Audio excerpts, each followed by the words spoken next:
Marwan Issa, the deputy commander of Hamas's military wing in Gaza and a presumed mastermind of the October 7 assault on southern Israel, was confirmed dead on Monday by a senior US official after an Israeli airstrike more than a week ago. Jake Sullivan, the US National Security Advisor, informed journalists that Marwan Issa, a senior figure in Hamas, had been killed. Rear Admiral Daniel Hagari stated on March 11th that Israeli military aircraft targeted Issa and another high-ranking Hamas member in an underground facility in central Gaza.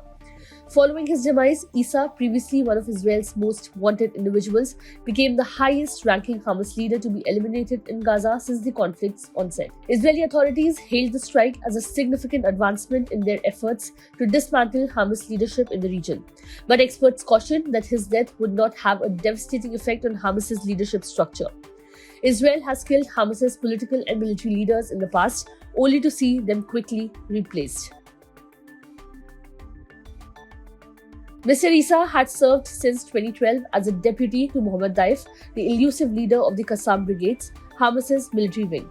Mr. Issa assumed the role after the assassination of another top commander, Ahmed al-Jabari. Mr. Issa served both on Hamas's military council and in its Gaza political office, overseen by Yahya Sinwar, the group's highest-ranking official in the enclave.